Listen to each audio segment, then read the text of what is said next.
Yo, yo, yo, yo, yo. It is Justin Satawa here with YingYang Sports. I am here with my co-host Joel, and I'm happy to have him back. Yeah, what's the deal here? No, I've been out a couple days. Monday had to go up work. Tuesday had to pick up my granddad. Also, in all those days, I haven't been feeling good, so not feeling too good right now. But But we pushed through. We pushed through. We are just happy to have you here today, because that's all that matters to your boy over here. And hopefully everyone else agrees with me that the show is better when you are here. I appreciate that. All right, so there's just been a little bit of news that just kind of dropped. It's the possibility seems more likely that Monty Williams is not safe. Do you think that Monty can turn the ship around, or do you think that we're too far gone that? When they hired Monty Williams, I said that literally, what was the point? Because and then once I saw how much we was paying him, I figured like, oh, he just is coming to the team just because they're offering a lot of money to coach. But I'm not really too big of a believer in keeping Monty Williams before a game was even played. I was wondering why he was our coach this last year. So, and plus with a new president of basketball operations coming in, I think I mentioned it on here, but like you gotta just clean house, like, so that starts with every single person. So yeah, like anybody associated with that super losing culture like that gotta go. And plus he couldn't even win 15 games, so yeah, you gotta go. Yeah, I 100% agree. I I got the hype. I kind of was initially excited when I hired him, but now it's an absolute train wreck. And shout out Alan W. He is always in the chat for us. And yes, that was planned. I was watching the show to make sure that we perfectly cued off Heavy's energy. So I'm glad that we had this. So there's a debate going around the network today, or it was more yesterday, and I touched on it yesterday. But I want to get your opinion on the Warriors Pistons 04 debate, because I think it depends more on whether or not it's a blowout or a close series if the hand check rule is enabled. But if there's no hand checking, the Warriors would absolutely torch them. Hand check wasn't. I don't think hand check was going on when the Pistons won the championship. Let me see. Yeah, no, I don't think it was. Or If they can't hand check on defense against the Warriors are going to cook them. I mean, I might be just too young to truly understand the 04 Pistons, but I think I have a pretty. So a year after they eliminated, in 2005 they eliminated. Because I was about to say it was like around the same time where they eliminated it. Oh wait, no, this one say in 2000.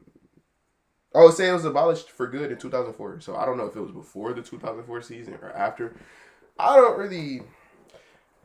really don't play a difference to me, bro. It's the Warriors versus the Pistons of 04.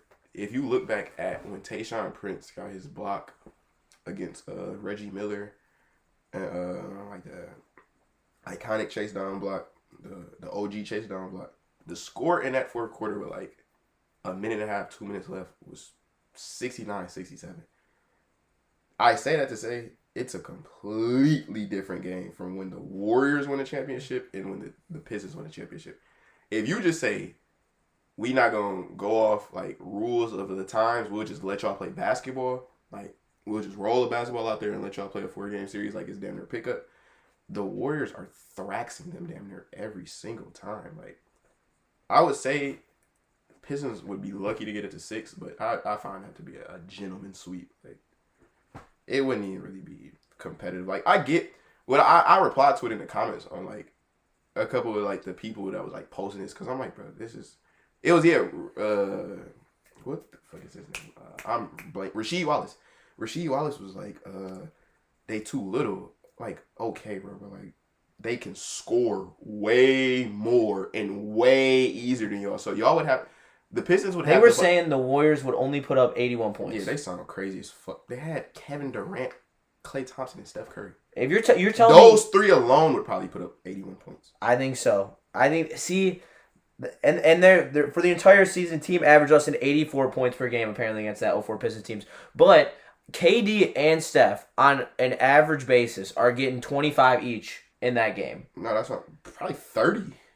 Probably 30 each. Yeah, because 25 is on the low end of their averages in their career. Yeah, so that's why I'm like, bro, in that game, like, I get it. People like, oh, the Pistons were this tough team. They beat Kobe and Shaq. Granted, yeah. like I said earlier, at that time the game was played at a different pace and everything. So it's like you let the Warriors come in with their mentality of how they were playing, and it was at 2017, and then the Pistons come in with their mentality of how they was playing in 04. That is like every time a 4 or 5 game series. Like it's. I wanted to make sure I wasn't out of line for thinking the Warriors because they thraxing them. Like and I also said people get too caught up in the toughness factor. Like, all right, yeah, the Pistons were a tough team, but like you still have to score the ball. Like, you can't just be like just out there knocking people around isn't gonna win you a game. You still have to score the ball at the end of the day, and the Warriors have way more scores than them. But in 04, because this Brandon Katz brings out a point. Teams scored more than 85 points in 35 games all season. Yeah, that's why I'm like it was too slow paced for the Pistons to even know what to do with the Warriors. Like, you see games now, bro. I've literally watched deadass some games that went into halftime or like started early third quarter and they're at 80-something points. So it's like it's just a different style of basketball. That's why comparing eras is so difficult. Yeah. And we're all going to disagree on this because the people are loyal to the city of Detroit. That's does play a factor. I get why people would be I'm saying I'm a Steph Curry slappy, low key. I'll admit that. This is where I tell people all the time. I'm a avid diehard Detroit fan, but at the same time, I'm not I'm not delusional. I'm not just stupid. Like that's like that's the only way I can say it. Like, I'm not delusional. Well, yeah, and I just think that offense versus defense, when it truly comes down to it in the NBA these days, it is harder to guard than it is to skip buckets. That's fair. There's a contingent with, we're like, it's you can score at this rate, and then you can only play defense at about like this rate. They're not linear. They're not all linear, and I think that. I don't know. It's a styles make fights type of situation. They're the absolute opposite style, but I think you can bring it to modern day though, because I'm not saying that the Wolves this year are as good of a defensive team as that 04 Pistons team. Do not get that twisted, okay? But the Timberwolves were supposedly the best defensive team in the NBA this year, except maybe Boston. Yeah. And I was about to say, the Mavs absolutely picked them apart, and you cannot tell me that Warriors team wouldn't beat that Mavs team. That's the point I was going to get at. It's more so like people look at the one-on-one matchups. Like, bro, basketball is a game of like basically chess. Like, when you watch basketball, bro, you're not just out there watching. Like, I want all the people watching. Like, next time the game that's about to come on tomorrow, really watch it and realize you're not watching like one-on-ones. You're watching a lot of like. Well, no, you are watching one-on-ones, but you're watching, like, systems and plays get set up to create and put their players in the best positions. And with the mind that Steve Kerr is, because you also have to factor that in, the coaching. The mind that Steve Kerr has, he would have definitely been coaching circles around. What was that, Rick Carlisle at the time? Yeah, no. That's what I'm saying. Like, I get it, Pistons fans. You want to be like, let's hang on to our glory some way. Let's have, like, our name etched in history and remembered forever. Like, we were the ones that beat Kobe and Shaq in that Lakers team. But I also brought that up. I'm like, bro, Gary Payton was aging Gary Payton was their third option. So it's like, bro, I don't really. Brandon's dog says y'all sound like them Lakers truthers who said Pistons will get swept. What you call? I'm telling you, you run that game. Curry checking. All right, put it like this: Curry can't check Billups. I mean, Billups can't check Curry. So that's off right there. Then what you call? Clay and Rip Hamilton. Clay gets the upper hand because Rip Hamilton is what you call. He gonna be trying to attack the mid range, and so every time he gonna get a 2, Clay most likely gonna probably get a 3. Then what you call? The real battle that they would really have is what you call is like trying to stop Rasheed Wallace. But I don't even think the way that Draymond plays defense. Yeah, he undersized, but bro, Rasheed wasn't gonna just be like bullying Draymond Green like he keep thinking he was. I'm like, bro, like. And KD is so underrated. That's really who it is. Like, it's Kevin Durant at the end of the day with Steph Curry and Klay Thompson. Like, come on, bro. Like, yeah, this is not a Shaq and Lakers team with fucking Rick Fox as their fourth option, Gary Payton as their third. Like, their fourth option is Andre Iguodala. Yeah, no, that's what I'm like, bro. Like, I get it. We want to keep our name relevant, but. I get the debate. I'll say that. Don't put us against the 17 Warriors. Like, that was like, that was the worst. Let's try to make a more realistic debate. Let's not maybe arguably the greatest super team to ever be comprised. I would think that What team would be a fair comparison to that? Like that they actually could be. That would be a 7-game series. I would say 2011 Mavericks. That's what I was actually dead ass thinking. 2008 Celtics. And 2008 Celtics might thrax us actually. I don't know. That team was. Yeah, that team was Rondo, nice. Paul Pierce, they were Ray nice. Allen, Kevin Garnett. Nice. Yeah, they probably thrax us. Who else? Chauncey can score, but you cannot tell me that Chauncey is anywhere near the scorer that Curry is. See, let me pull up the chat on my phone so I can also see too. Because for some reason my computer not letting me. It's all good. But no, yeah, I just wanted to make sure I wasn't out of line. I felt so out of line. Everyone was saying 04 Pistons, and even chat is still saying 04 Pistons. But and look, those were my first basketball games I was ever at. You know, I was in the crowd. Detroit basketball. I actually was saying Detroit passed the ball at first, and my dad had to correct me because I didn't understand because I was so young. But. And I love Chauncey Billups. I do. But he's burnt toast on Steph Curry. Yeah, no. And there's no way you're telling me Chauncey Billups is going to facilitate their offense after having to run around like in circles for Steph Curry, who's running around for his open shots. You know, another team that probably would have been a fair, but it's not really a super, like, notable team, but I say it kind of is because they did beat the Warriors, and it's that Raptors team. I would feel that would have been, like, a better comparison, a better series to, like, try to like pick apart. That's like it's more of a comparison of like how they both took down like a behemoth. Yeah. Granted, Clay and KD got injured. I was gonna say if the Warriors are healthy, they're winning that series. There's no doubt in my mind. But it's still like even with Clay, because Clay had played up to Game 5. He just missed Game 6. Defense does win chips, but you have to remember that Warriors team also did have some very good defenders on the team. They had That's Sean Livingston, That's they had another Andre thing. If you Iguodala. go back and look at those Warriors teams' defensive stats, they weren't slouches on defense. No, they were good defensively, and they are very good at building their roster in the way to complement their superstars, and that's something that's just such an underrated thing about that Warriors dynasty is they really use their vet minimums perfectly and their what's it called when a cap space or not cap space when they can luxury cap or no I think it is a luxury cap. It's like cap relief or something like that. I'm forgetting the name. We can keep it pushing though. It's not a big deal, but. I think we're done with that. Unfortunately, you guys are not going to convince us because I think by the way, y'all speaking, Curry never lost a game. No, it's just more so he damn near probably wouldn't lose one to the 04 Pistons.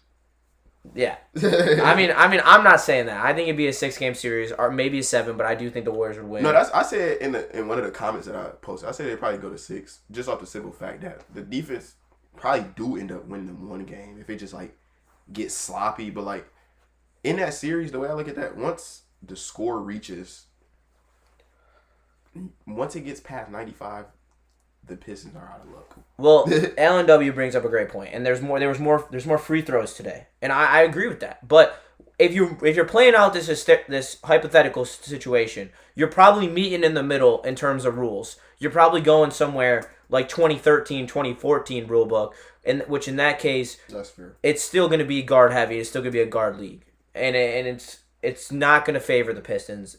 As the further away you get from that 04 era, because that's when they took the hand check away, the more they started calling stuff, and it got more ticky-tacky. Right. Actually, I'm about to disprove what Alan just said. Sorry, Alan. Okay, so the average free throw attempt in the 2004 to 2005 season was 26.5. This year, it was 21.7. Damn. So... there we go. Yeah. I guess I was wrong, and so is Alan W., but it's all good. We are going to go to something that is good. The Tigers, they're playing, believe at 8 o'clock. Yeah, they play the Rangers. They play the Rangers, former World Series champion from last year, and we are 8-3 in our last 11 games, 2.5 games back from the wild card. I am excited because I am tired. I honestly am tired because I don't want to be such a negative Nancy when it comes to the Tigers. I do spend a lot of time hating because I expect so much more from this organization, and Lil Chris absolutely pisses me off. I can't stand it. The fact that he won't spend money, he didn't deliver on his promises to the city. Even though it does look great, he still didn't deliver on everything that he promised, and that gets caught up with how good the city looks these days. And I love Detroit. I feel like that there's a piece of me down there. I'm gonna live there in the next couple of years. I've already been planning it, and I already found a place where is my dream place to live that I'm working towards in my life. But I want to be excited about the Tigers, and the Tigers and for them to be exciting, they need to do this. They can't reset to the median, and after this stretch, lose to a set to win 2 games out of their next 10. That's not okay. We can't be going 2-8 and continue to fight for this wild card position. We need to stable down, but I'm also going to throw out a little instability because we're getting to the trade deadline, and I am under the impression if you're not ready to win a championship, you have to make moves that will set you up to win a championship. And one of those moves is trading 1-year rentals, which I think you'll agree with. Is if you have 1-year rentals and you're not like who? I don't really know. I'm gonna get there. I don't know I'm just setting up for you. I'm just setting everything up for you. Don't you? I'm just here reading the chat too at the same time. All good. Jack Flaherty, and that's gonna scare people in chat. I know. I'm sorry, but it has to be considered. He is pitching out of his mind. He's a pitcher. He's our third punch in the rotation, arguably second punch in the rotation. And if we do get to a wild card series, it would be so nice to have him in our rotation because when you get into a best of 3 series and you have 3 A-level starting pitchers, you can win that series no matter who you're playing just if your pitchers are hot. But with Flaherty, you have to consider moving him to get a bat for the long term. And he might come back. There's a possibility to come back, which I'm going to talk with Broder about tomorrow because he loves Federer. Federer is fixing his career right now. But him leaving and coming back might be the best thing the Tigers can do. Trading, because also there is no guarantee that he does resign. He could get a better offer in the offseason, and I'd rather take that risk now and get something back for him than just have to risk losing him for nothing next year. But the point where it was kind of like Spencer, when he was talking about the Pistons, made me think. When you like in sale mode, that more so tells me like you're ready to like, I guess, start rebuilding. But when you like in buy mode, that tells me you're ready to win.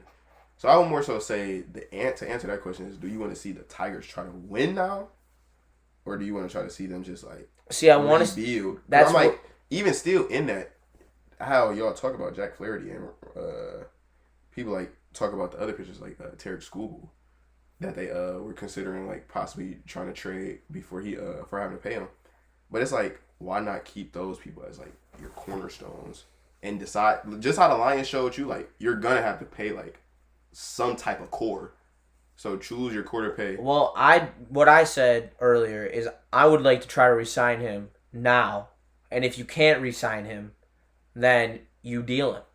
And then you try to re-sign him in the offseason. I don't think they would have all that figured out by July 31st, I believe. Maybe a little earlier. It's in July. Say contract talks usually be about what? Well, it depends on the player. Flaherty would not have a higher value than he has right now if he's negotiating with the Tigers because he could go out for the second half of the season and get absolutely shit on. He could have a terrible second half and get absolutely toasted. And that's the thing. Like, what year is he in? I don't even... He's pretty young. He's like 26. No, I'm saying like what year, like of his contract in the league. Yeah. It's 6 years. Something. He's at least 4. At least 4. At least 4. Well, how long has he been playing like in the majors? At least 4 years. At least 4. At least 4 up to 6. He showed a lot of promise in 2019. Yeah, so he pitched in 2019. So it's at least 6. 2019, he showed a lot of promise. Really struggled. Got injured. Then left the Cardinals to come here, and now he's here on a 1-year deal. And it really sucks that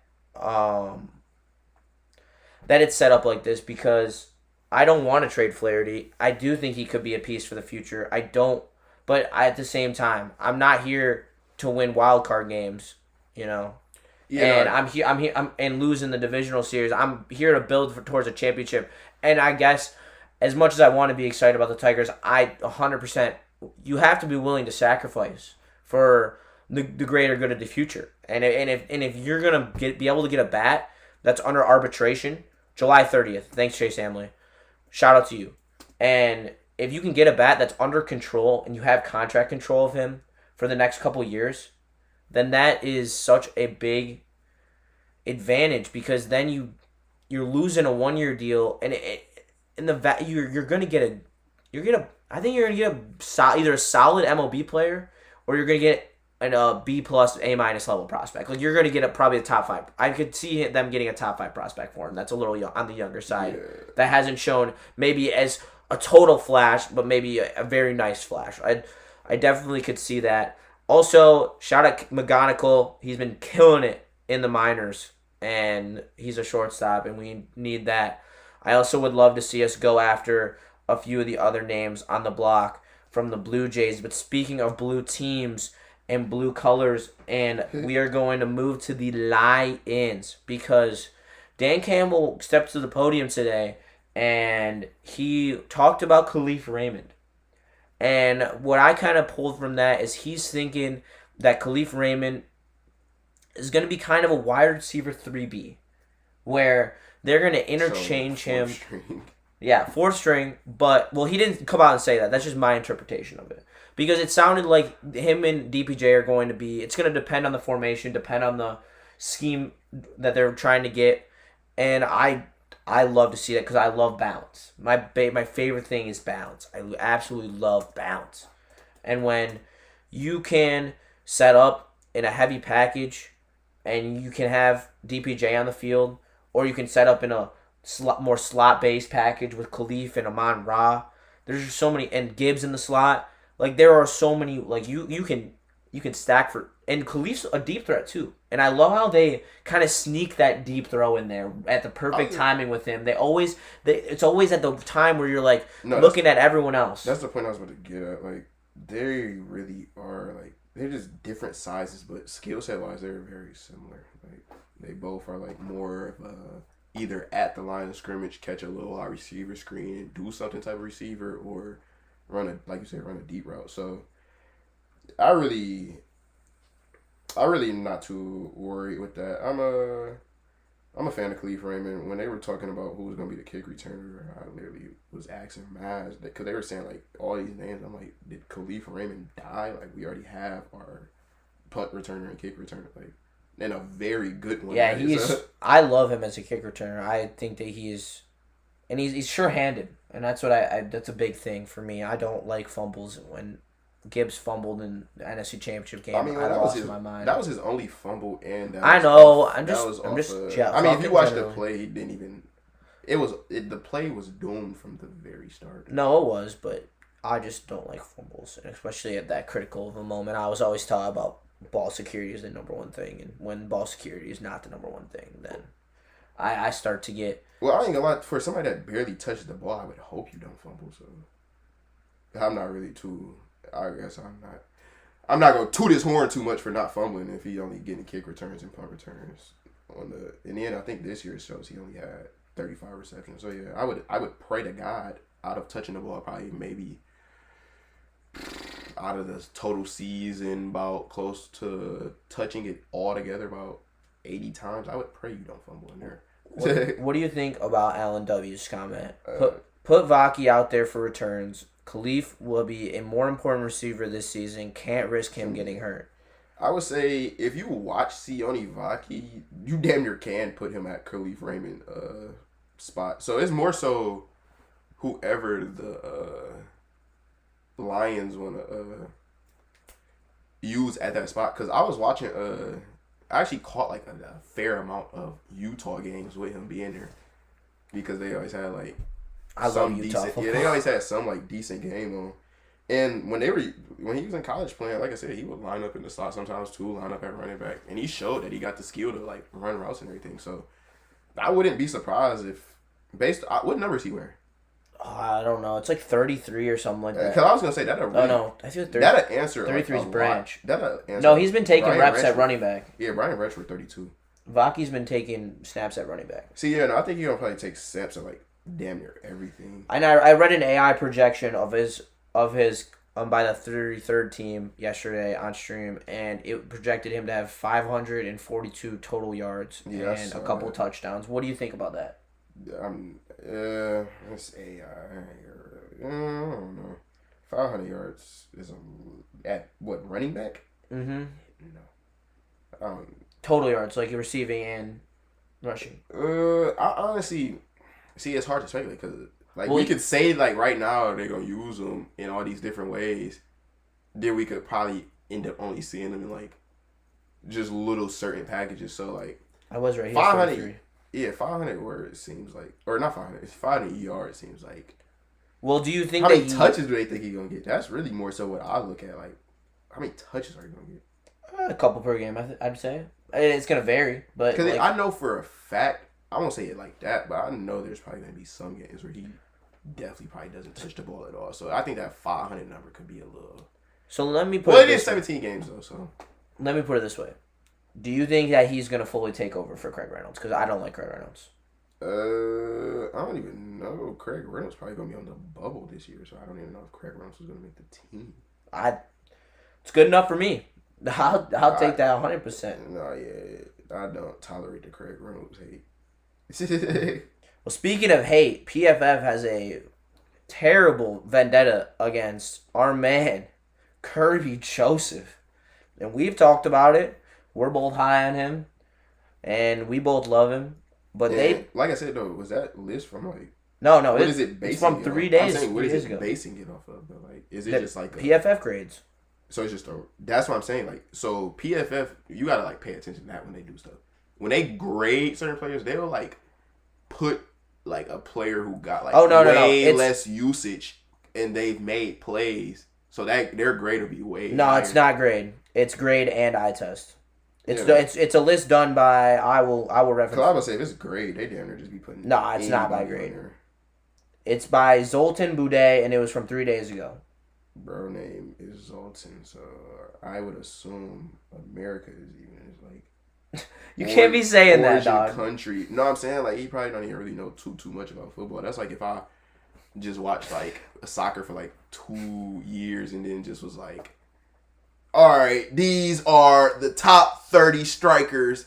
And no, I don't really know. Like, so yeah, Zoltan. Read off the list though. All right. Do you just want me to skip over like the Winfields and the Bates and the Fitzpatricks of the world, the best of the best? Because obviously he's not that. You can start. I'm gonna start at like Kyle Duggar. You can start at top 10. Yeah. All right. Kyle Duggar is number 9 from the Patriots, who I think is really solid. But I'm not even gonna lie and tell you that I watched a Patriots game this season. So. Well, you saved yourself from absolute torture because it was horrible. Yeah. So. I ain't even gonna lie. See, I think Jabril Peppers is below Kyle Duggar at 11, and I think Jabril is better than Kyle Duggar. So, that's whack. Kevin Byard. I do not think Kirby Joseph is better than Kevin Byard. No. And I think 12 is way too low on Kevin Byard. Yeah, I'd say that's about right. I extremely disagree with 14. It's Buda Baker. What, you think he should be higher? Yeah. He should be in the top 10. You're not telling me Kyle Duggar's in the top 10 and you're saying that Buda Baker. Who leads up to the top 10 then? I guess I got to hear that. Or like, let me just pull up the list. Xavier McKinney is the last safety I would 100% say outside the top 8 that I would not take over Kirby Joseph. Or that I would take over Kirby Joseph. I'm not going to lie. Based off when I like looked at Kirby Joseph, like when you look at Kirby Joseph's stats, like the only stat for his that's top 30 is his picks, and he was tied at 7. So it's like I could see why if you just like look at stats, you could say like Kirby Joseph isn't top 30 in the league. I could see why, like I said, just looking at stats, you could say that because for tackles tied 42nd, forced fumbles had 0.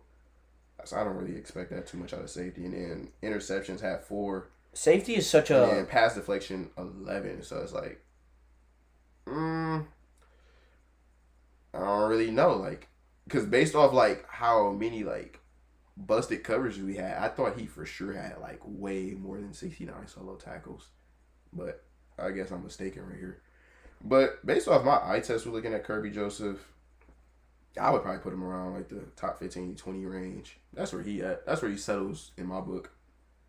I'm not ready to, like, put him all the way top 10 either. Like, no, I'm not ready to put him top 10, but I'm expecting a very good season from Kirby Joseph. I'm expecting him to have high number of interceptions and play at an extremely high level. I think I am expecting him to make a jump into the top 15 area. I think like 16, 17. That's right around where I'm thinking the expectations should be Yeah, no, for that's like Kirby. fair. And I some The high. player I'm more so excited is Melifonwu. That's who I think like can end up. I guess I would say leap over Kirby, because I think after this year Kirby is gonna have to be in talks for a contract. 'Cause I think He was a second rounder, so he so. only has 4 years, and this would be year 3, so he'd have one more year left on his Yeah, deal. no, that's what I'm like. After this year, he's definitely gonna have to start. We're gonna have to start thinking about that. So if Melifonwu can end up making that jump, I don't know. I could see that as well.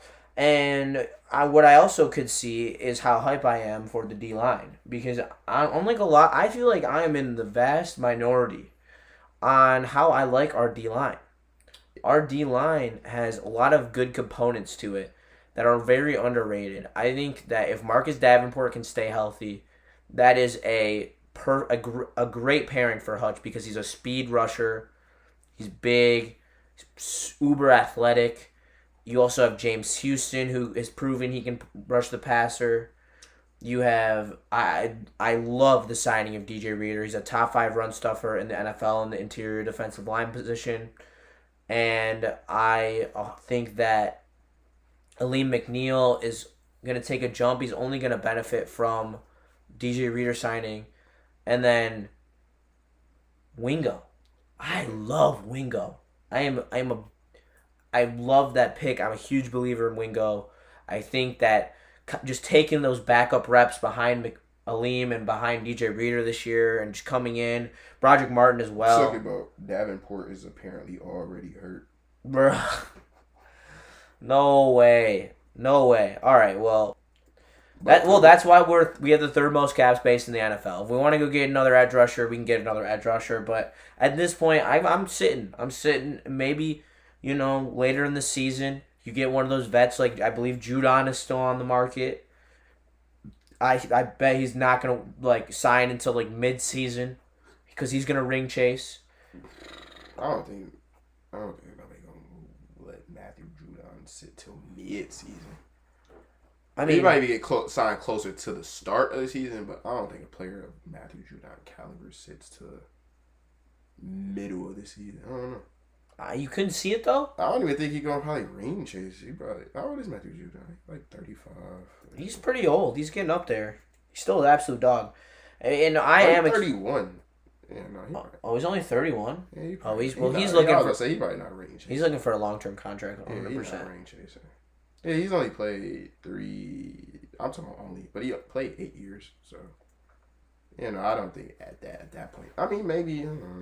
Do you think that there's a possibility that we see Wingo lining up? Oh, I already asked you that question a little bit ago. Never mind. I'm not going to double up on content, because that would be bad. But you know who wants to double back up? It's LeBron James and Kyrie.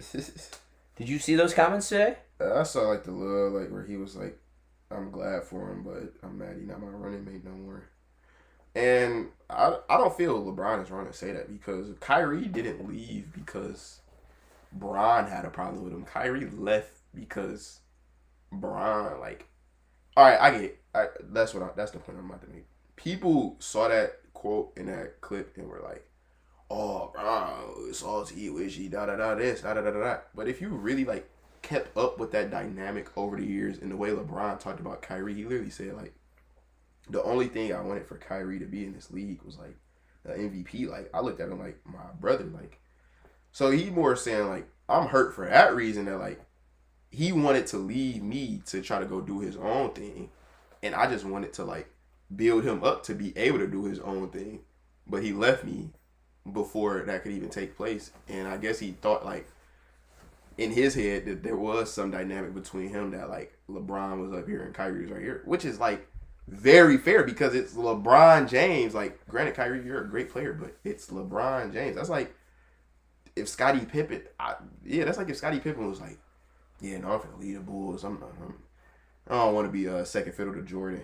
And Jordan would probably be damn, we just won 6 championships. Why do you want to just leave me high and dry? See, I hate that. I hated that when that happened. I thought that the trade to Boston wasn't the best thing for Kyrie's career. It was 100% staying with Bron See, yeah. for at least another year or two because they Probably his whole career. honestly, I mean, yeah, he's on what is he 33 right now? Kyrie 31. He's pretty young. He's still got a lot of serviceable years left in the league. LeBron's about to retire. He could have stayed with LeBron for 2 or 3 more years. And so basically, LeBron's 32. prime probably 5-6 years after they split. So if he would have just stayed with him for 3 and split, then Yeah, no, I'm more so. I don't know. That's Kyrie mind. That's more of like a thing you gotta talk. that's to an Kyrie. enigma. Yeah, that's something you gotta talk to Kyrie about of why he felt. Cause like I don't know, like you won. Y'all literally in one of the games scored 41 and 41 together. People literally say you won them the finals. So like, I get it. Like Alex just said, he didn't want to play second fiddle, but the way I looked at it, it was like he was never playing second fiddle. It was just more so like you got to understand at the end of the day, it's a team game. So it's like it's gonna be somebody that's it's gonna be somebody that's scoring more than the other.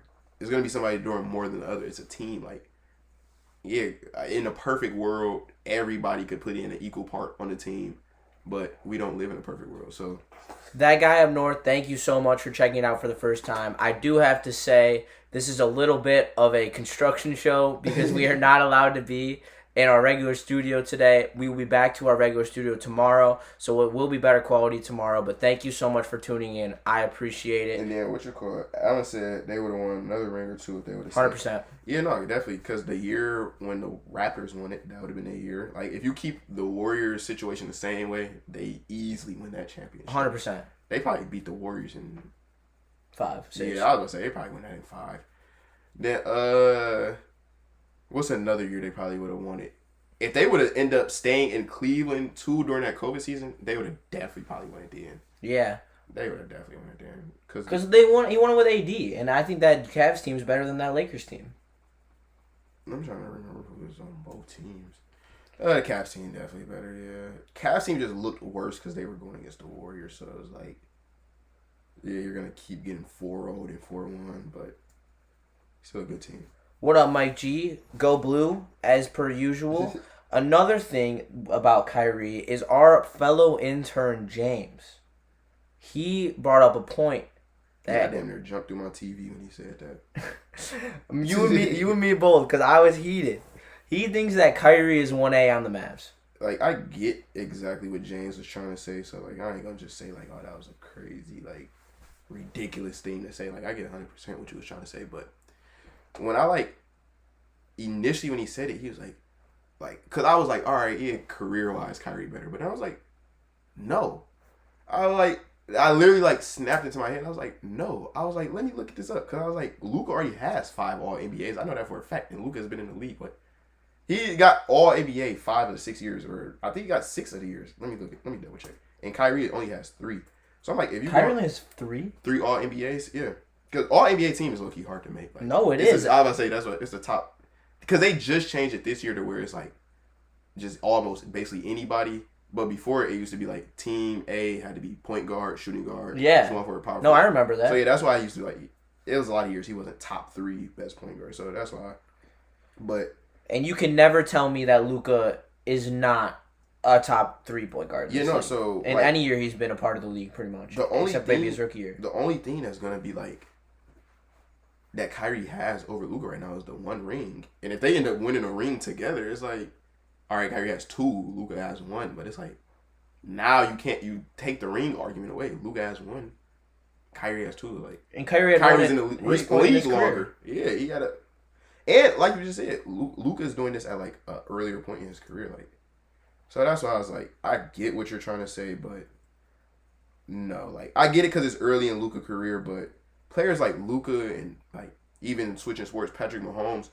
You can just look at them early in their careers, and some players you can just dub as one of the greats of all times based on like how you watching them now, like how our parents talk to us about Larry Bird and all this stuff. Like we're gonna be talking to our kids about Luka like that, like. No, yeah, and I completely agree with that, and he's helping him go global. Oh, I like hell yeah. Yeah, and 100%. I love James Harden. I love James Harden. Like, bro, James Harden was one of my favorite players. Whenever the Rockets would come to the, I had like a friend who had like, he was like, bro, he like, how old am I right now? I'm 22. He like probably like late 30s now, but he was like one of my big brothers. He like, I guess, had a plug on like Piston tickets. So like whenever one of my favorite players would be coming in, he would like get bro, the seats would be close, and he'd get a Damn, I can only imagine watching Harden that close. Yeah, That no, would so be what you crazy. call? I would never forget, bro. Like every time, like Harden would come to the Harden would be coming in town. He'd like, you trying to go to the Pistons game, or like any of my favorite players, he'd like trying to go to the Pistons game. So just to say that, like I love James Harden, but yeah, no, finals because Harden hasn't even won a finals. Yeah, he's a playoff choker, and I hate to say that because I love James Harden. And that guy up north, Kyrie and Luka, make their different styles blend somehow. It's so interesting to watch Street Meets Euro. Yes, it truly is. I said this I don't know if I said it on this show, but to just answer that, they styles blend so perfectly because they two players who don't force their game, and it's the simple fact that Luka is not only effective scoring the ball, Luka is also effective facilitating the ball. So when you pair that with the fact that both of them are effective facilitating the ball, because Kyrie, like when you think of like a point guard who really dish it out, your first start isn't Kyrie, but any player who can get to the paint as easily as Kyrie and create as easily as Kyrie is always a facilitator and like threat, because Kyrie is a smart cerebral basketball player. If you really watch him play, he's not always thinking score. Like he's just more so thinking like he even said himself. He like I just react to what the defense gives me. So he drives and claps. He's a good facilitator, just like Luka's a good facilitator. So when you just blend those two styles together, like, all right, Kyrie going off and now they may double team Kyrie. He can facilitate to Luka. You really can't double team him. That's why it's like about to be interesting to see how this series go against the Celtics, because like Drew Holiday is also a player who doesn't need a lot of help, like double teaming players. So it's like, I think they're both burnt toast, him and Derek White, this series. You got the Mavs, right, this series? Yeah. Yeah. Well, really, this is how I've been prefacing it. My heart says Mavs, but my basketball mind says Celtics in 6. Heart says Mavs in 7. Basketball mind says Celtics in 6. Really? Yeah. Damn. All right. Well, you heard Joel. I'm not going to go. Don't listen to him over listening to me. That's for sure. I just don't see how they're going to guard Luka and Kyrie. And Jaden McDaniels are better defenders, in my opinion, and younger than both of those guys. And I don't know. Porzingis being back makes a big difference, but I guess we'll see. That's tomorrow. We'll talk more about that tomorrow going into the game. But would you rather talk about the Pistons, or would you rather play my little game? What's the game? The better than game. Oh yeah, wait, we can do that. All right. So, new segment. The better than game. I have a list of players right here, and Joel is going to tell me what he's going to back out, and he's going to say that player is better than the player that I name. And this is Lions edition. So I have 3 Lions right here, and I have 6 names for each category, and he's going to tell me when he's going to pull out and the player is better. Are you ready? Yeah. So you can just sit there. Don't say anything if you don't think that the player is better than him, okay? We're going to start with Amon-Ra St. Brown. So that's who is like on the witch trial stand. Yes, right now? he's on the witch trial right now. And first name, Stephon Diggs. Better than going off last year? No. Going off, I even say going off future, no. So I'll give him the nod off last year and going forward. All but right. Totality, definitely. I'm not gonna go off totality because DX is playing way longer than Amon. Ayuk. Brandon Ayuk, I'm going Amon. AJ Brown. AJ Brown. Jamar Chase.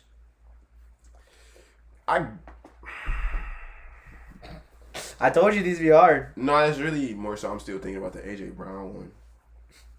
I actually switched that. I'd rather say Jamar Chase over. Shout out Easy. I'd rather say Jamar Chase over what you call he's over here for that. I'd rather actually take Jamar Chase over Amon-Ra than AJ Brown. So I'll take Amon-Ra over AJ Brown, but I'll take Jamar Chase over Amon-Ra. CeeDee Lamb. That's a hard one because when he was coming out of Oklahoma, I was like begging and crying to get CeeDee Lamb. All right, Easy's calling in. I feel like we have to answer this call on air. There's 100%. All right, shout out Easy for calling in. We're answering this. What's up, Easy? You're on YingYang Sports, baby. Oh, for real? You guys, are you guys live right now? Yeah, dog. You just commented in chat. Yeah, I did. Oh shit, I thought that was a preview. No, dog. Dude, what do you got to say to chat? You got to say something, dog. Chat, I just want to make sure that you guys smash the like button right now. All right, these young up and coming dogs in a home built studio right now. Hey, Wavy J, are you guys at Justin's house right now? Yeah, we at Justin's right now. Tell me, how you rich don't is see Justin? the whole Rich? jersey hanging up that say Satawa? I'm driving. I'm doing stuff I shouldn't be doing. Type shit, my bad. How rich is Justin? You said, huh? You seen the crib? How rich is he? Oh, Rich? You talking about how rich is Justin? Come on, man. That's I don't know. brutal. I ain't look at the bank account. Okay. I can't tell you how much money he got off his house. I done seen some people living in like shacks and they damn near be up, and then I done seen some people living in some nice houses asking me for $1. So I can't judge off that. That's fair. Hey, I did not mean to interrupt the podcast. No, you all good. All No, love. you're not interrupting the podcast at all. I'm sure the audience is loving it right now. No feedback in chat yet, but I'm sure they're loving it. All right, everyone smash the like button. What's the topic you were talking about? We talking about who better than Amon Ra right now. Do you think that Jamar Chase and CeeDee Lamb are better than Amon-Ra St. Brown? I think Jamar Chase is, CeeDee Lamb, he got to be determined. I think he's faster, and like he can make more big plays because of that, and he's asked to do those type of plays. I was gonna say CD Like had last year, if 1,700. you look back at some of the reports, like last year, Amon-Ra was finally starting to ask to do like a lot of that deep route stuff. He was never really asked to do a lot of that stuff beforehand. But CD, that's what he has the speed and build to do that. Like, that's why he's asked to do those type of things. He'll have more like big splash plays because he's that type of player. But no, I think Amon-Ra's a better player than CD. I'd rather have Amon-Ra. But Jamar, come on, no. I mean, I love Amon-Ra, but Jamar's a fucking Jamar Chase is like insane. Yeah, Jamar Chase is an absolute dog. Yeah, he's different. He's just different. All right. Same with Justin Jefferson conversation. Man. Well, that's the next name is Jay Jettas, but I know Wavy J over here is gonna get rattled if I even ask that question. All right, well, I'm gonna hang up. First time, long time listener. I appreciate you guys taking the call. Deuces. Everyone smash the like button. I'm gonna hang up and listen. All right, word. Thank you, Easy. We appreciate you. Hey, and make sure you probably already do, but tune in to Heavyweights every 5 to 7. He's the GOAT. Thank you, Easy. Have a great night and drive safe, dog. See you, baby. They talking about he played hockey growing up. That should answer the question. But no, the CD Lamb one, I would probably give the nod to CD too as well. You're going CD? I'm going to Amon-Ra. I don't give a shit. Literally for the simple fact that, like, a lot of players, like, it's more so, like, the way the game is played now, like, your number one receiver does almost everything. So, like, you catch CD, he gets you nice rack yards or yards after catch too as well. It's like he can also go up, get the ball. Like, that's why I'm like, I gotta get it. It ain't like when I'm saying a lot of these, it's like I'm having to think like it's like right there. But What about Cooper it's Kupp? like, ooh, I'm not gonna lie. I gotta give it to Amon-Ra because Cooper Kupp is like Really? bro. Cooper Kupp is on the latter half. Like if we going That's off, true. like, That's true. if we going off like last year and then in the future, yeah, I gotta go Amon-Ra. No, that's valid. That's valid. But honestly, it's so hard. What up, Jay Cruisin'? And that was Easy calling in. Shout out Easy. He's the boy. He had been helping out a lot with the pod behind the scenes, and we really appreciate that. But I don't know. Cooper Kupp's so tough because Cooper Kupp is him. If you would have said Puka Nacua, I would have probably thought a little bit harder. You really? You have Puka over? See, I was gonna put him on this sheet. Cooper Kupp is like almost, in my opinion, like on the latter half because it's like You think he's close to being done? He's almost injured every year, and it's like I'm not saying that like he's gonna be done anytime soon, but like Triple Crown years, all that, Yeah, that's probably over. Those are thing of the past. Well, yeah. Puka proved last year in the playoff game against the Lions that he's Yeah, next up. Puka He's was ready. dropping his nuts on us. Yeah, low key, we couldn't cover him for shit. Yeah. He's gonna come back, low key. I'm gonna take his over on yards against the Lions. We're probably not this year. If we had Cam Sutton again, I would have definitely done. You don't. They're gonna put his under at like 65 Puka Nakua, nah. or 75 at the max. And you would think No one ever has more than 80 in the opening week of the NFL. Unless you're Jay Jettas or you're Tyreek Hill with a favorable matchup. Have to doubt that. I remember looking at the stats on. I remember looking at the stats last year, looking at player lines. Yeah, no, they agree with me. Puka over. They said Puka has got top 5 potential. No, definitely. Yeah, he does. I'm with you on that. I don't know. Because Puka is bigger than Cooper Kupp. Yeah, can play like Cooper Kupp. Yeah, I'm just a big Cooper Kupp stan. He carried me in fantasy 2 times, so I'm a little. I'll say I'm a little biased, but I see the Nakua love, and he's got top 5 potential, and Kupp's in the latter part of his career. I 100% agree with you there. So let's move on to our second topic. Monty, are you ready for this conversation? Because I agree with running backs that are so similar to him. They probably about to hate me for this one. Low key, they might. Or depending on what names you bring up. So the first name that he's over Monty on the PFF running back list for this year.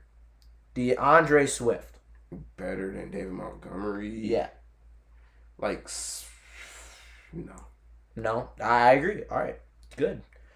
2, Najee Harris. No. I'm not taking Najee over David. James Conner. That's like a twin situation. I would say if you probably plop James Conner in our team and switched out Dan Montgomery, you probably get the same exact production. I'm with you there, 100%. Tony Pollard. I'm going Tony Pollard over. I'm going Demont. Tony Pollard can't carry a backfield. Shit, damn, there was what you call. What about in the playoffs? What was the What was the playoff stats again? I mean, they was getting blown out from the jump, so they couldn't run the ball. So that ain't his fault. I don't blame him. For that. You can't really like judge running backs off like a blowout game because they're not gonna really be running the ball. Isaiah Pacheco. No. I'd take Pacheco. I actually had to really just think about that again. Yeah, no, I would take Pacheco. That's a tough one for me. That guy, but Pacheco. Said, no, I don't even know. To the last 3 ones. Oh, type shit. And the last name, Josh Jacobs. Am I taking Josh Jacobs over Demo? Yeah.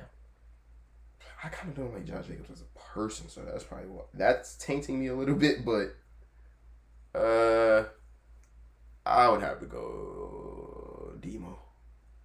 Yeah. And Josh Jacobs is a little bit better receiving, so I would go Josh Jacobs actually.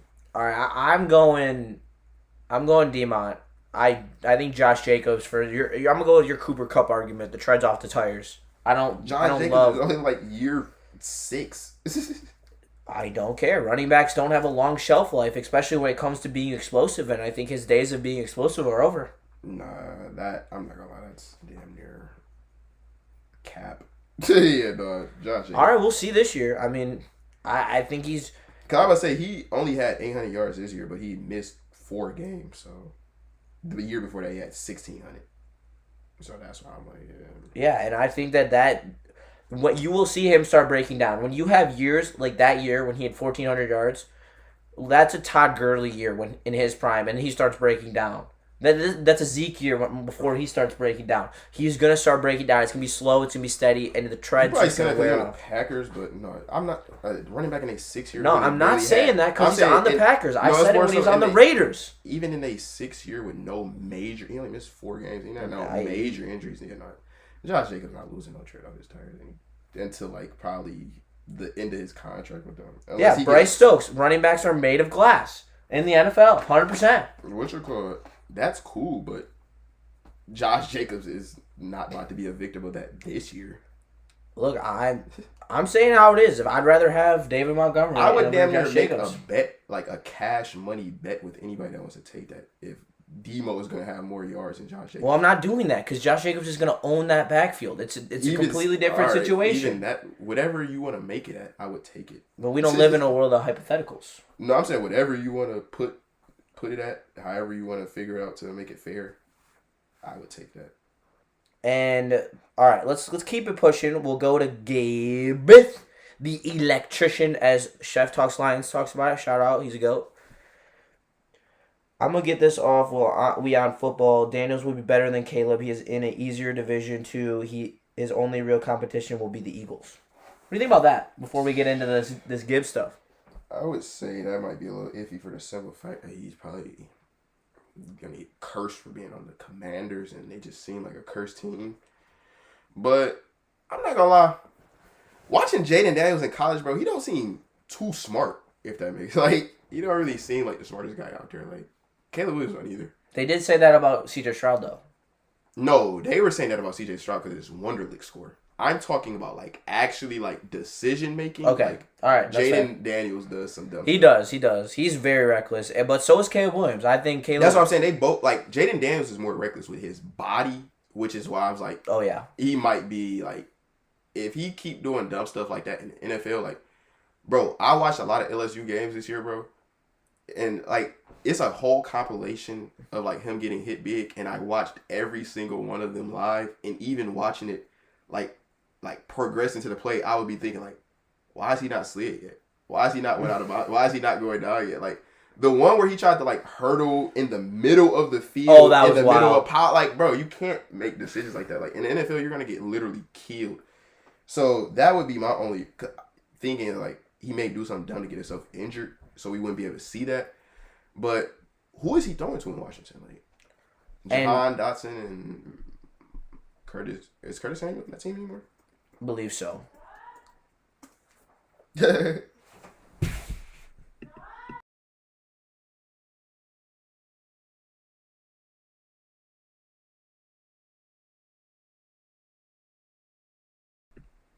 Hey, shout out my mom. My mom just came home. Will Cowboys keep the big three after this season? Who are they considering a big three? Micah Parsons, Dak, and CD? I believe. One of them leaving. Yeah. Well, Micah needs a contract. That's what I'm saying. I think he's one of them is going to happen. I believe he's holding out right now. Will you look that up? I think he's holding. I've heard he's holding out. I don't want to say that. No, I want you to ask the question of, do you think Justin Jefferson is 15% better than Amon-Ra? Chad, do you think that Justin Jefferson is 15% better than Amon-Ra St. Brown? Because I don't think so. Because I think that Amon-Ra St. Brown brings value other than in the receiving game, which Justin Jefferson does not. And also, the stats are not that big of a gap where you could truly say he's 15% better. No, they definitely are. Well, how? Like I said, I read about to you earlier. Justin Jefferson's rookie year had 1,400 yards. CD's holding out too. He had basically 1,100 this year, missing 9 games. CD is holding out too, as well, apparently. You know, they didn't get all that. They didn't get. Bro, no, Mike Reed, I don't know if you like trolling or for real. He talking about, do you think Gibbs could be a 2,000 yard back once Demo is going, bro? What's the most that CMC's put up? Bro, I think there's barely been any 2,000 yard running backs. Like, that's why it was such a big accomplishment when C.J. Johnson did. Let's put it this way. I don't want him to be a 2,000 yard running back because that's gonna wear on him way too much. Unless it's the last year of his deal. Not necessarily. Chris Johnson was just super fast and broke away like in open field a lot. So he had a lot of big runs. And Chris Johnson and Gibbs are kind of similar. So like, I could see like, cause it's like, if you able to turn 10-yard runs into 30-yard runs just off your elusiveness and speed, I don't think that the number is really going to be like, I don't know, because that's like, Derrick Henry really has never lost a step, and he's had. Well, Derrick Henry's fucking massive and doesn't rely on his speed. Those are two completely different players. But based off your logic, any running back starts breaking down. That's what you said. I'm going off your logic. Everyone but Derrick Henry. Derrick Henry is it's only been 8 2,000 yard runs. But what about Nick Chubb? Nick Chubb's about to break down. He's tore his ACL for the second time. That was like completely out of his control. I mean, His leg got snapped. Any injury is out of their control. No, I'm saying you're going off. This is what you're going off. Just how many times they touched the ball, how many yards. You saying if a player reach above 14,000. No, now after that, it's also it's watching film, dog. I watched Josh Jacobs last year, and he looks like he's lost a step, and he's not as explosive. I mean, but Josh Jacobs also was never like a super just breakaway speed person. He more like are you sure? Because I watched him in college, and he looked like breakaway speed. Oh for yeah. Josh Have you seen? Did you see him run the ball in the playoff? If anything, Josh Jacobs is more power. He is power, but he's got speed. What's his 40 time? Pull up his 40 time. What do you give me if it's around if it's below 4.6? 4.6? I would hope it's below 4.6. 4.5. I mean, I expect 4.40. Honest, I think it's 4.44. That'd be my guess. It was 4.640. That's why I'm like, Josh. Damn. All right. That's why I'm like, bro. I know what I'm talking about, bro. You know, Josh Jacobs more power. That's why I'm like, he just has speed to break away, but he's not really more relying on speed. When is the last time a second contract a big second contract truly worked out with a running back in the last couple of years? Give me an example. A second contract for who? Any running back that stayed healthy enough to get a second contract and be truly effective and play out the entire game. Are you saying the original team or a different team? Either way. Because I don't keep up with who's signing like extensions and everything. So let's see. I bet you 85% of the running backs in the NFL boom. That's when. All right, we already established boom. that's the outlier. McCaffrey, all right, boom. McCaffrey, boom. Who else? Arguably the greatest tooled running back at every facet of playing the running back position that has ever lived. All right, so two examples of all-time great running backs. I'm gonna just look up a list of running backs and just read them off. Demon got his second contract, but he also didn't run the ball that much. Yeah. And he's now in a two-way backfield. I'm talking about people who get bell cow reps. They get 100% of the touches all the time. I would say the most recent examples I have, not most recent, but the most relevant examples I have are DeMarco Murray. The majority of these dudes in the league right Todd now Gurley on a second contract. They're not on a second contract because I'm saying you asked me to answer something off the top of my head. Like if you wanted me to answer that for you, you gotta like bring that up prior to me just sitting right here. I can't think off the top of my head who is getting a second contract. But what you call? Hey, what is that to even say? You want to challenge that debate? I want answers, and I'm giving you a pathway to give me answers. It's not my fault that you can't find those answers. I'm saying you can't and just say who in a second contract. That's why I'm like. You expect me to remember that off the top of my head? Read the top 10 running backs. Other than McCaffrey and Derrick Henry, how many of them are on their second contract? Or have been in the league over 6 years? Jonathan Taylor. No, he's on the start of his second contract. Yeah, what you call? First couple of years. Nick Chubb, Saquon Barkley, Aaron Jones. Saquon's breaking down too. Aaron Jones, 100%. No doubt in my mind about Saquon. Saquon's missed games the last couple of years. He probably in like his fifth contract. That's not even a relevant answer. He was a backup for the first 5 years of his career. James Conner. Tony Pollard blows. James Conner. DeAndre Swift. Kamara. But every guy who you're naming is a power running back. Gibbs is not a power running back. Gibbs is a more of a finesse style runner. Pollard, a power running back. All right, take the one example out there that's not a power Aaron Jones, not a power running back. Yes, he is. 100%. Aaron Jones is power. 100%. Hell no. It is. What you call? I bet he was top 5 in broken tackles last year. Aaron Jones more so like outside the tackle, outside like off tackle. Then, I think he's a great hole runner. You know, Alvin Kamara. They got Alvin Kamara ranked 21st. That's insanity. That's why PFF is bullshit. I hate Pro Football Focus, low key. Shout out Pro Football Flannel. That's elite network knowledge right there. Talk about air fried wings. Yuck. You've never air fried like wings like the day after? That's the best way to cook them. I doubt. I mean, he might be, but I mean, I've had that too. That's fine. I mean, I'm more of a smoker type of guy when it comes to old fashioned. No, when I used to eat chicken, what I would do is like. What's your favorite sauces? Well, I like because I eat. You can still eat sauce even because you're vegan, right? I mean, for like what though? Like what do you? I mean, I don't sauce know what has its own purpose. I don't know what you put on vegan food. I've never really eaten. No, I'm saying like even just eating, like what's like the situation to using the sauce? Like, is it like I'm eating pizza, because if that's the case, I don't use any sauce. Well, yeah. Like, no. No, Ranch on pizza is a crime. No, I was just about to say that, bro. I hate, like, bro, people act like that is, like, something that's just so normal and, like, just, no, that is not. That is disgusting, bro. Like, what do you need to add ranch? Who thought to add ranch to pizza? You already have a sauce on there. It's called marinara sauce. Like, what are you doing? I don't know what that. Yeah, ranch on pizza, but I don't really have, like, I don't really, like, how should I say that? Like, that's like I don't really think of my favorite sauces. Like, shit, probably barbecue if anything. But other than that, that's probably where the list stops. Damn. We were talking in chat yesterday, and we were talking about our top 5 wing sauces for, like, at least 10 minutes yesterday. Wings? I mean, that's what I'm saying, like. All right, well, wings. Like if you're gonna have, like, cauliflower Honestly, wings, because those are vegan. Yeah, honestly, when I was getting wings, I wasn't even really getting flavored. It would just be straight up fried and just probably just like some buffalo sauce. A lot of the stuff too, I also used to cook on my own, so it would just be like I would just be redoing the same thing over and over and over. Because you know how to get them the way that you like it. Yeah, so I would like make like this is the combination I would make. It's like the Frank's bottle on the back tell you how to make like the buffalo sauce. Yeah. So I would do that. Add like a little bit of honey to it. Oh, and then, damn. Yeah, stir that. You're talking to me nice and then, now. No, it's still more to it. Dump the, like, that's really the whole process. I would like put the wings, like cover them in like baking powder and cornstarch, put them in the oven, let them get crispy, flip them over, let them get crispy.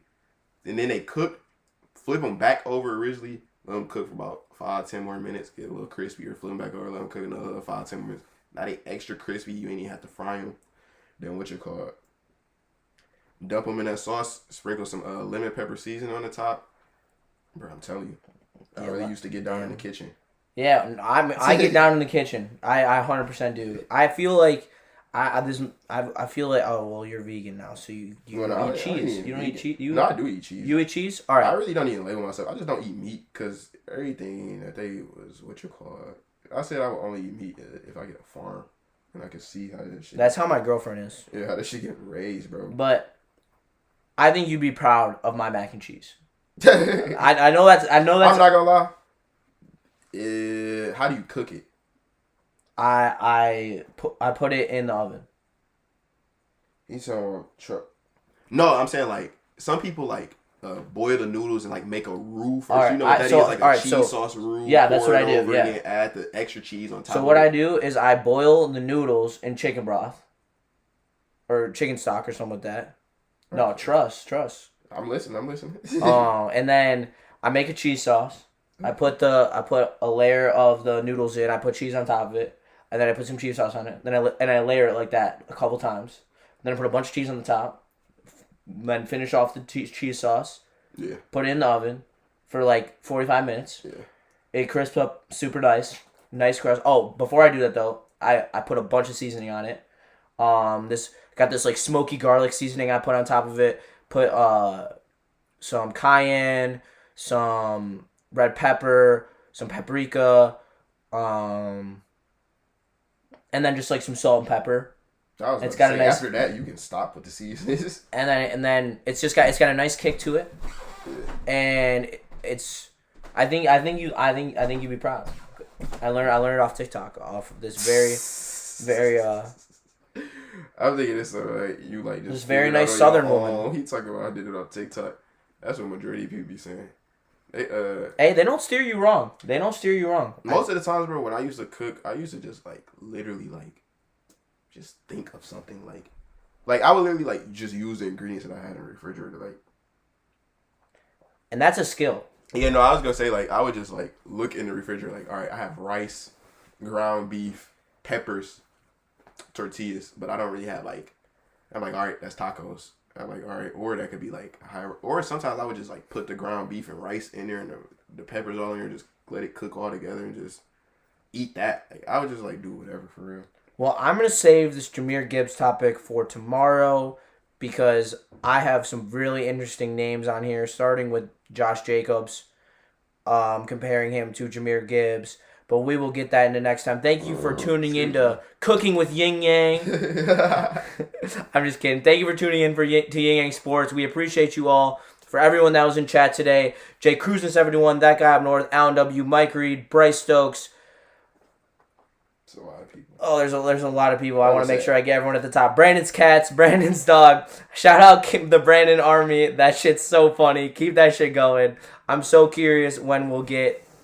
So shout out Mook Haven live. And you guys subscribe to Mook Haven. That's one of my friends. That's his YouTube channel. Hey, shout out Mook Haven then. And thank you all for tuning in. Have a blessed rest of your night. We appreciate you so much.